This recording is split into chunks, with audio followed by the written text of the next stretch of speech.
ಚೊಚ್ಚಲ ಖೋಖೋ ವಿಶ್ವಕಪ್ ಅನ್ನ ಗೆದ್ದಿದೆ ಭಾರತ. ಖೋಖೋ ಚಕ್ರವರ್ತಿ ಆಗಿದೆ ಭಾರತ.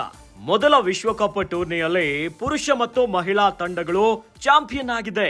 ಇನ್ನು ಮಹಿಳಾ ತಂಡ ಫೈನಲ್ ನಲ್ಲಿ ನೇಪಾಳ ವಿರುದ್ಧ ಭಾರತ 28-40 ದಿಗ್ವಿಜಯನ ಸಾಧಿಸಿದೆ. ಪುರುಷರ ತಂಡ ಫೈನಲ್ ನಲ್ಲಿ ನೇಪಾಳದ ವಿರುದ್ಧ 54 ಮತ್ತು 36 ಅಂಕಗಳ ನಡುವೆ ಜಯಬೇರಿಯನ್ನ ತನ್ನದಾಗಿಸಿಕೊಂಡ್ಬಿಟ್ಟಿದೆ. ಇನ್ನು ವಿಶ್ವಕಪ್ ಗೆದ್ದ ತಂಡದಲ್ಲಿ ಕನ್ನಡತಿ ಬಿ ಚೈತ್ರ ಶ್ರೇಷ್ಠ ಪ್ರದರ್ಶನವನ್ನ ನೀಡಿದ್ದಾರೆ. ವಿಶ್ವಕಪ್ ಟೂರ್ನಿಯುದ್ದಕ್ಕೂ ಕೂಡ ಅಜೇಯವಾಗಿ ವಿಶ್ವಕಪ್ ಅನ್ನ ಗೆದ್ದ ಭಾರತ ತಂಡ.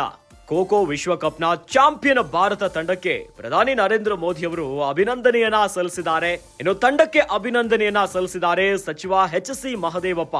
ಚೈತ್ರಾಗೆ ವಿಶೇಷ ಅಭಿನಂದನೆಯನ್ನ ಸಲ್ಲಿಸಿದ್ದಾರೆ. ಇನ್ನು ಉತ್ತಮ ಪ್ರದರ್ಶನವನ್ನ ಕೊಟ್ಟಂತಹ ಕನ್ನಡತಿ ಚೈತ್ರ ಟಿ ನರಸೀಪುರ ತಾಲೂಕಿನ ಕುರುಬೂರು ಗ್ರಾಮದವರು. ಖೋಖೋ ವಿಶ್ವಕಪ್ 2025 ಫೈನಲ್ ನಲ್ಲಿ ನೇಪಾಳವನ್ನ ಸೋಲಿಸಿ ಭಾರತ ತಂಡ ಖೋಖೋ ಚಾಂಪಿಯನ್ ಆಗಿ ಹೊರಬಂದಿದೆ. ಒಂದು ಐತಿಹಾಸಿಕ ಗೆಲುವನ್ನ ಭಾರತ ಕಂಡುಕೊಂಡಿದೆ. ಜನವರಿ 19ರಂದು ನವದೆಹಲಿಯ ಇಂದಿರಾ ಗಾಂಧಿ ಒಳಾಂಗಣ ಕ್ರೀಡಾಂಗಣದಲ್ಲಿ ನಡೆದಿರುವಂತಹ ಖೋಖೋ ಸ್ಪರ್ಧೆ.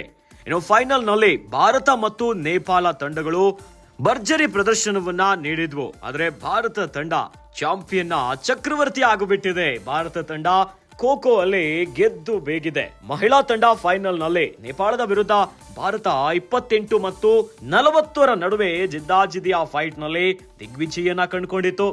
ಇನ್ನು ಪುರುಷರ ಫೈನಲ್ ನೇಪಾಳದ ವಿರುದ್ಧ 54 ಮತ್ತು 36 ಅಂಕಗಳಲ್ಲಿ ಭರ್ಜರಿಯಾಗಿ ಗೆದ್ದಿದ್ದಾರೆ.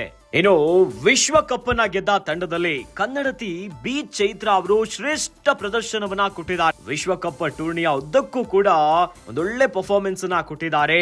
ಒಂದು ಜಿದ್ದಾಜಿದ್ದಿಯ ಪೈಪೋಟಿ ಇತ್ತು. ಇನ್ನು ಖೋಖೋ ವಿಶ್ವ ಚಾಂಪಿಯನ್ ಭಾರತ ತಂಡಕ್ಕೆ ಪ್ರಧಾನಿ ನರೇಂದ್ರ ಮೋದಿ ಅವರು ಅಭಿನಂದನೆಗಳನ್ನ ಸಲ್ಲಿಸಿದ್ದಾರೆ. ಇದರ ಜೊತೆಯಲ್ಲಿ ತಂಡಕ್ಕೆ ಅಭಿನಂದನೆಯನ್ನ ಸಲ್ಲಿಸಿದ್ದಾರೆ ಸಚಿವ ಎಚ್.ಸಿ. ಮಹದೇವಪ್ಪ. ಬಹಳ ವಿಶೇಷವಾಗಿ ತಂಡದ ಜೊತೆಯಲ್ಲಿ ಕನ್ನಡತಿ ಚೈತ್ರಾಗೂ ಕೂಡ ವಿಶೇಷ ಅಭಿನಂದನೆಯನ್ನ ಸಲ್ಲಿಸಿದ್ದಾರೆ.